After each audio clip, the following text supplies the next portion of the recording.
시청자 여러분 안녕하십니까? BTV 주간 종합 뉴스 시작합니다.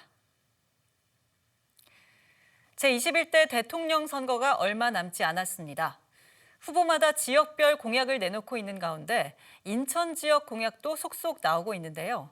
거대 양당 후보들의 공약에 영종 종합병원 설립이 포함돼 지역사회의 기대가 커지고 있습니다. 이재호 기자의 보도입니다. 더불어민주당 이재명 후보가 내놓은 인천 지역 공약입니다. 구와 군별로 상세 공약을 발표한 가운데 중구 공약엔 영종 종합병원 설립이 포함됐습니다. 국민의힘 김문수 후보도 영종도에 종합병원 설립을 약속했습니다. 인천국제공항이 있는 우리나라의 관문인 만큼 종합병원을 지어 감염병 등에 대응하겠다는 겁니다. 거대 양당 후보들이 나란히 영종 종합병원 설립을 공약하자 지역사회의 기대는 커지고 있습니다. 지난 대선에 이어 이번에도 유력 후보들이 영종 종합병원 설립을 공약하는 건 필요성을 인정받고 있는 것으로 해석되기 때문입니다. 이제는 종합병원 설립을 구체화하기 위한 민관 협의체 구성이 시급하다는 주장이 나오고 있습니다. 영종 종합병원 설립엔 여러 기관의 이해관계가 얽혀 있어 협의체가 마련돼야 대선이 끝난 후 빠른 추진이 가능하다는 설명입니다. 영종은 인천경제청, 중구청, LH, 공항공사, 또 인천시까지 각각의 이 권한과 역할이 분산되어 있다 보니까 분산되어 있는 각각의 역할들을 하나로 모아서 상호 협력 체제로 이 실행 계획을 통합 실행 계획을 수립하는 거, 저는 이것이 가장 중요하다고 생각합니다. 한 해 7천만 명이 이용하는 인천국제공항이 있는 영종도엔 종합병원이 없습니다. 가장 가까운 응급의료기관이 30km 떨어져 있는 인하대병원이라 영종 주민들은 지난 2018년부터 종합병원 유치운동을 벌이고 있습니다. BTV 뉴스 이재호입니다. 강화 남단 경제자유구역 지정 가능성이 높아지고 있습니다. 이번 대통령 선거에 출마한 주요 여야 후보들의 지역 공약에 강화 경제자유구역 지정 사업이 포함된 건데요. 각종 규제로 인해 그동안 개발에 뒤처져 있던 강화군에서도 지역 개발에 대한 기대감이 커지고 있습니다. 김지영 기자입니다. 그동안 인천 경제자유구역은 송도와 영종, 청라 등 3개 권역을 중심으로 개발돼 왔습니다. 그에 비해 강화군은 열악한 접근성과 각종 규제로 인해 개발에서 상대적으로 뒤처져 있었습니다. 하지만 최근 강화 남단 경제자유구역 지정 추진이 본격화되면서 강화 개발에 대한 기대가 커지고 있습니다. 특히 이 사업이 21대 대통령 선거에 출마한 거대 양당 후보들의 지역 공약에 포함되면서 사업 실현 가능성이 더 높아졌습니다. 더불어민주당 이재명 후보와 국민의힘 김문수 후보 모두 강화 남단 경제자유구역 지정을 공약했고 교통 분야 공약에선 신도, 강화 간 연도교 건설 사업이 두 후보의 공약에 모두 포함됐습니다. 앞서 영종도와 신도를 잇는 서해평화도로 1단계 구간은 내년 초 개통을 앞두고 막바지 공사가 진행 중입니다. 이 사업과 연결되는 신도 강화간도로도 이번 대선 공약에 포함되면서 강화 남단 개발이 더 탄력을 받을 걸로 보입니다. 서해 남북 평화도로 2단계 사업은 단순한 도로 건설을 넘어서 국가적 의미를 지닌 프로젝트입니다. 이 도로는 우리 강화와 수도권을 직접 연결하는 핵심 인프라이자 강화 남단 경제자유구역 구역의 성공의 결정을 짓는 요소라 이렇게 말씀드릴 수도 있습니다. 경제청은 현재 강화 남단 경제자유구역 개발 계획을 최종 보완 중이며 오는 6월 산업부에 신청서를 제출할 계획입니다. 여야 대선 후보들의 공약에 포함된 이번 사업이 선거 이후 구체적인 실행 단계로 이어질 수 있을지 주목됩니다. BTV 뉴스 김지영입니다. 수도권 쓰레기를 처리할 매립지를 찾기 위해 4번째 공모가 시작됐습니다. 지난해 3차 공모가 무산된 이후 1년 만으로 이번에는 공모 조건을 대폭 낮췄는데요. 유정복 시장은 5차 공모는 없다고 선언한 만큼 이번이 마지막 공모가 될 수 있습니다. 이정윤 기자입니다. 인천 서구에 있는 수도권 매립지. 지난 1992년부터 서울과 인천, 경기도 쓰레기를 처리하고 있습니다. 유정복 시장은 2025년 수도권 매립지 사용을 종료하고 대체 매립지를 찾겠다고 공약했습니다. 이를 위해 환경부, 서울시, 경기도와 사자협의체를 다시 가동했고 지난해 3차 공모를 진행했습니다. 하지만 응모한 지자체가 한 곳도 없었습니다. 유 시장은 4차 공모에 기대를 걸고 있습니다. 지금 대체 매립지 공모 사업이 진행 중에 있는데 곧 4차 공모 사업에는 조금 더 다른 방식을 지금 검토를 하고 있기 때문에 이 문제도 사자 합의 사항이 이행될 수 있는 방안으로 추진을 해나가겠습니다. 3차 공모 이후 1년 만에 이뤄진 4차 공모. 대체 매립지를 찾기 위해 이번엔 공모 조건을 대폭 낮췄습니다. 우선 최소 부지 면적을 기존 90만 제곱미터에서 50만 제곱미터로 대폭 줄였습니다. 또 이전에는 기초지자체장이 신청해야 했지만 이제는 민간도 신청이 가능합니다. 사업 부지로 최종 선정된 지역에는 다양한 혜택도 줍니다. 주민 편익시설과 주민지원 기금 외에도 특별지원금 3천억 원을 지원합니다. 지역에선 기대 반 우려 반입니다. 공모 조건을 완화한 건 의미가 크지만 주민 반발 등으로 결국 대체 매립지 조성이 쉽지 않을 거란 전망입니다. 매립지 현안을 해결하기 위해선 무엇보다 새 정부의 역할이 중요하다는 지적도 나옵니다. 4차 공모의 조건을 대폭 완화했다 하더라도 어차피 중앙정부의 적극적인 지원이 필요합니다. 그렇기 때문에 이번 대통령 선거에서 대통령 후보들이 대통령실 직속으로 전당 기구를 만들어서 지원 사격을 하기 위한 공약을 해야 성공적인 4차 공모가 이루어진다고 판단이 됩니다. 앞서 유 시장은 4차 공모가 무산되면 이후 공모는 더 이상 하지 않겠다고 밝힌 상황. 대선 후보들이 인천의 주요 현안인 매립지 현안을 공약에 포함시킬지도 관심이 쏠리고 있습니다. BTV 뉴스 이정입니다.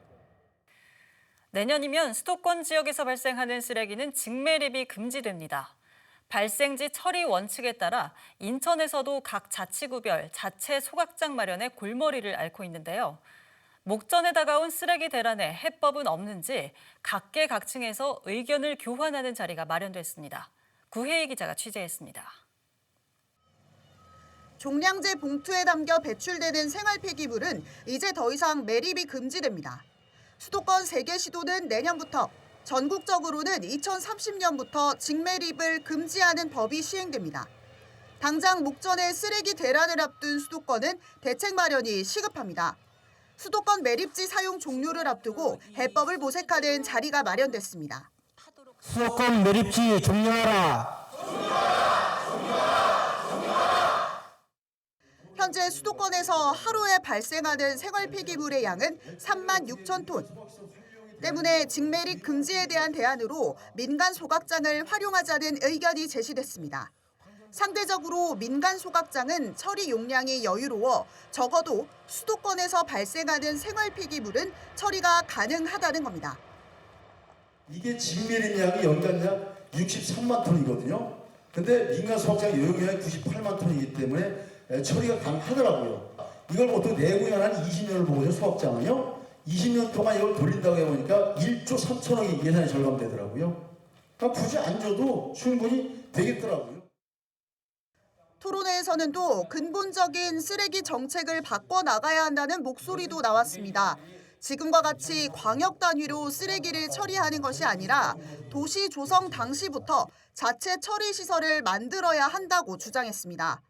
앞으로는 커다랗게 광역으로 이렇게 해갖고 무조건 묻고 무조건 태울 게 아니라 신도시가 조성되면 그 신도시 안에 자체 소각장, 자체 매립할 수 있는 시설도 갖춰야 되고, 그리고 처음부터 이렇게 갖추면 이렇게 깨끗하게 우리 집 앞에 우리 집 화장실 청소하는 것처럼 깨끗하게 관리할 수 있다고 생각합니다.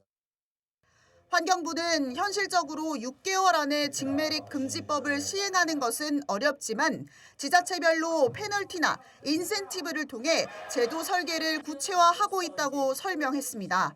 일정 시간을 두고 먼저 할 수 있는 지자체는 먼저 시행을 시키고 조금 나중에 할 수 있는 지자체는 어떻게 빨리 좀 시행을 할 수 있도록 할 수 있을지 저희가 유도책을 지금 개발하고 있고요. 그래서 뭐 페널티를 준다든지 빨리 할 수 있는 거는 또 빨리 한 대로 인센티브를 준다든지 그렇게 좀 제도 설계를 구체화하고 있습니다. 환경부는 또 수도권 매립지 4차 공모 진행과 동시에 민간 소각시설 활용 방안 등 다양한 대안을 검토하고 있다고 밝혔습니다. BTV 뉴스 구혜입니다. 영종국제도시와 청라국제도시를 연결하는 다리가 올 연말 개통할 예정입니다. 하지만 다리 이름을 두고 중구와 서구 지역 간 갈등이 커지고 있는데요. 인천경제청이 특정 지명이 들어가지 않는 중립적인 명칭을 찾기 위해 공모를 진행하기로 했습니다. 중구와 서구가 선호하는 명칭과 함께 중립 명칭까지 총 6개를 인천시 지명위원회에 상정해 최종 결정할 예정입니다. 이정윤 기자의 보도입니다. 올 연말 개통을 앞두고 있는 제3연륙교입니다. 영종국제도시와 청라국제도시를 잇는 다리로 총 길이 4.7km, 폭 30m 규모입니다. 왕복 6차로로 건설 중인데 기존 다리와는 달리 세계 최고 높이의 주탑 전망대와 수변 데크 등이 함께 조성됩니다. 하지만 이 다리 이름을 놓고 지역 간 갈등이 이어지고 있는 상황. 인천경제청은 명칭을 결정하기 위한 행정 절차를 본격적으로 시작합니다. 이달 21일부터 다음 달 3일까지 이름 공모를 진행하기로 한 겁니다. 이번 공모의 핵심은 분쟁 소지가 있는 지명을 배제하고 중립적인 명칭을 찾는 겁니다. 저희가 서구하고 중구에는 각 2개의 명칭을 요청을 해놨고요. 특히 이렇게 주민 간의 갈등이 바람직하지 않기 때문에 이 두 지역을 담는 그러한 중립 명칭 공모를 인천경제청은 시민들이 제안한 중립 명칭을 대상으로 내부 심사와 온라인 선호도 조사를 통해 최종 2개를 선정할 예정입니다. 이후 중구와 서구에서 각각 제출받은 명칭까지 모두 6개를 인천시 지명위원회 안건으로 상정해 최종 결정을 하게 됩니다. 저희가 7월 달에 시 지명위원회에 상정할 예정입니다. 그래서 시 지명에서 2번에 걸쳐서 확정되는 과정이 있어야 되고요. 거기서도 합의가 안 된다면 국가지명위원회에 저희가 상정을 해서 가능한 개통정이 연말까지 제3연육교 명칭을 확정짓고자 합니다. 인천경제청이 추진하는 제3연육교 명칭 공모는 인천시 홈페이지를 통해 참여할 수 있습니다. BTV 뉴스 이정입니다. 검단 지역 주민들의 오랜 수건 사업 중 하나인 인천 1호선 검단 연장선 개통이 임박했습니다. 서구는 이에 따라 막바지 현장 점검에 박차를 가하고 있는데요. 아직 신도시가 완공되기 전에 개통될 예정인 만큼 도로망을 비롯한 역 주변 인프라 계획을 살폈습니다. 구혜희 기자가 취재했습니다. 인천 1호선 검단 연장선의 첫 정거장인 아라역. 승강장으로 지하철이 들어옵니다. 6월 개통을 앞두고 시범 운행을 진행하고 있는 겁니다. 강범석 서구청장과 관계기관에서 직접 열차에 탑승해보며 막바지 현장 점검에 나섰습니다. 신설된 역은 아라역과 신검단 중앙역, 검단 호수공원역 총 3곳입니다. 시범 운행하는 검단 연장선에 직접 탑승해봤습니다. 이번에 개통하는 3개 역의 소요 시간이 얼마나 걸리는지 한번 시간을 직접 재보겠습니다. 새 정거장을 지나는 데 걸리는 시간은 4분 남짓.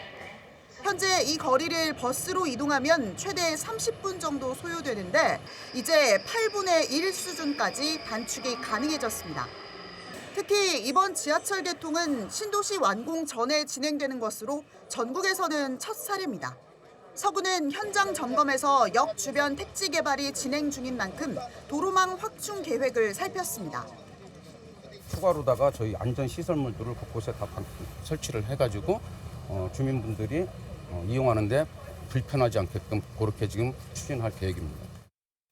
또 서구는 관계기관과 협의를 거쳐 정식 개통 전까지 역 주변 도로 정비를 마무리할 계획입니다.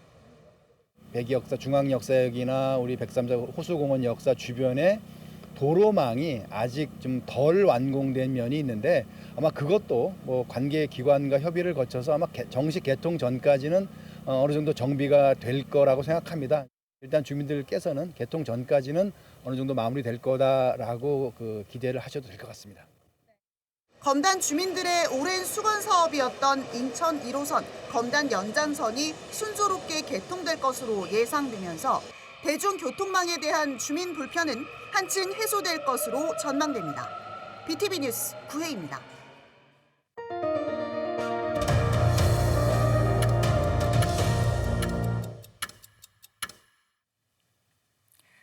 하루 평균 3만 명이 방문하는 남동구 모래내 시장. 하지만 주차 공간은 늘 부족합니다. 남동구는 지난 2019년부터 공영주차장 증축을 추진했지만 안전 문제로 사업이 무산됐는데요. 남동구는 시장 인근에 대체 부지를 확보하는 쪽으로 방향을 틀었는데 실제 주차난이 해소되기까지는 시간이 더 필요할 전망입니다. 보도에 김지영 기자입니다. 남동구 모래내 시장 인근 공영주차장입니다. 130면 규모의 주차장이 빈자리 없이 가득 찼습니다. 주차 공간을 찾지 못한 차들이 되돌아 나가는 모습도 쉽게 볼 수 있습니다. 거의 없다고 봐야죠. 네, 여기서 한 바퀴 돌고 없으면 저쪽으로 돌아서 다시 제2주차장으로 가죠. 이 같은 주차난을 해소하기 위해 남동구는 지난 2019년부터 주차장 확장 사업을 추진해 왔습니다. 당초 현 주차장에 구조물을 세워 2층으로 중축하는 방안이 추진됐지만 건축물 안전 문제로 사업이 최종 무산됐습니다. 남동구는 결국 사업 방향을 전환해 시장 인근의 새 주차장 부지를 확보하는 쪽으로 계획을 변경했습니다. 이후 현재까지 부지 3곳에 주차면 수 92면을 확보한 것으로 나타났습니다. 해당 부지를 2층으로 증축할 경우 최대 127명까지 늘릴 수 있을 걸로 보고 있습니다. 하지만 이 일대 주차난이 해소되기까지는 시간이 더 필요할 걸로 전망됩니다. 남동구는 현재 추진 중인 만수천 복원 사업과 연계해 새로운 주차장을 조성한다는 계획인데 실제 공사 착공 시점은 아직 정해지지 않았습니다. 복개천 주차장이 증축이 무산됐으니 다른 데라도 확보해서 빨리 전통시장이 활성화되는 데 도움이 됐으면 좋겠습니다. 일단은 이 시장 주변에 주차장을 활용도를 할 수 있는 부분을 먼저 확보해서 빨리빨리. 주차장 확보를 요구하는 상인들의 목소리가 커지는 가운데 남동구는 오는 2030년까지 만수 복개천 공영주차장 319면을 확보하겠다는 구상입니다. BTV 뉴스 김지영입니다. 지난해 6월은 우리나라 기상 관측 사상 가장 더운 6월이었습니다. 올해도 지난해처럼 6월부터 폭염이 시작될 것으로 예상되는데요. 중구가 이른 더위에 맞춰 지역 내 해수욕장을 조기 개장하기로 결정했습니다. 이재호 기자의 보도입니다. 지난해 6월 전국 평균 기온은 22.7도. 우리나라가 기상 관측을 시작한 지난 1973년 이후 가장 높은 6월 기온이었습니다. 서울과 대전, 청주, 이천에선 월 평균 최고 기온이 30도를 넘어섰고 경북 의성에선 낮 최고 기온이 37.1도까지 오르기도 했습니다.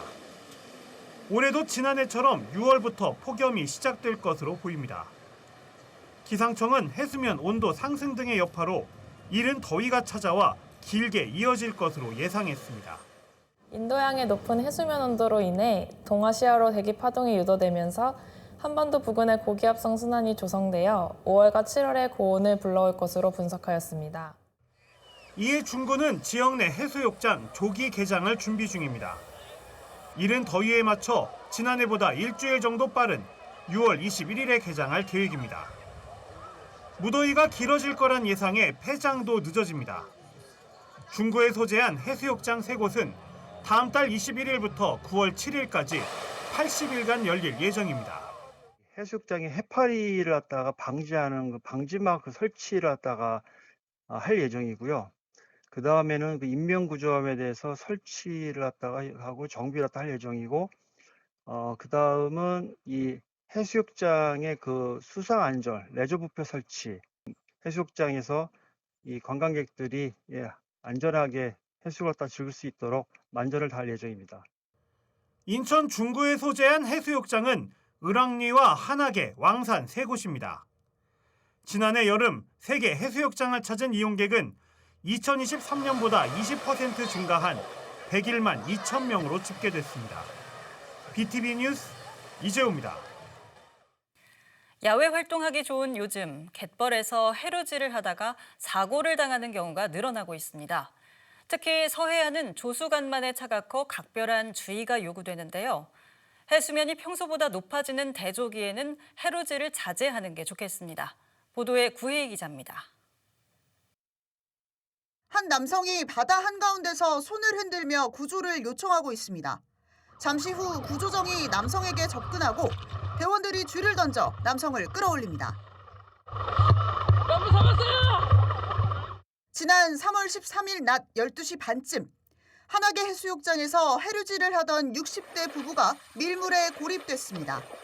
다행히 부부는 출동한 해경에 의해 무사히 구조됐습니다. 이처럼 갯벌에서 해루질을 하다 고립되는 사고는 매년 끊이지 않고 있습니다. 지난 2022년 17건에서 다음 해엔 34건으로 2배나 늘었고 지난해에도 10건이 넘는 사고가 발생했습니다. 특히 코로나19로 잠잠하던 야외 활동이 재개되면서 급격히 증가한 것으로 풀이됩니다. 서해안은 조수 간만의 차가 클 뿐 아니라 갯벌 지형이 밀물과 썰물에 급격하게 변화하면서 고립되는 경우가 많습니다. 때문에 인천해경은 지난해부터 해루질 사고가 자주 발생하는 한화계 해수욕장과 영흥도 내리갯벌을 중심으로 드론 순찰을 강화하고 있습니다. 지난해엔 드론 순찰을 통해 5,422명을 안전하게 계도해 사고를 막을 수 있었습니다. 구명조끼 등 안전장비를 반드시 착용해서 활동하는 것이 중요합니다. 긴급 상황 발생 시 해양경찰이나 119로 바로 신고해 주시기 바랍니다. 인천해양경찰서는 인천시 등 유관기관과 함께 갯벌 안전관리에 총력을 다하겠습니다. 해경은 갯벌에 들어가기 전 물때를 반드시 확인해야 한다고 강조했습니다. 특히 요즘과 같은 대조기 때는 해수면이 평소보다 더욱 높아진다며 해루질을 자제해달라고 당부했습니다. BTV 뉴스 구혜입니다. 이번 주 준비한 소식은 여기까지입니다. 이상으로 BTV 주간 종합 뉴스를 마칩니다. 시청해주신 여러분 고맙습니다.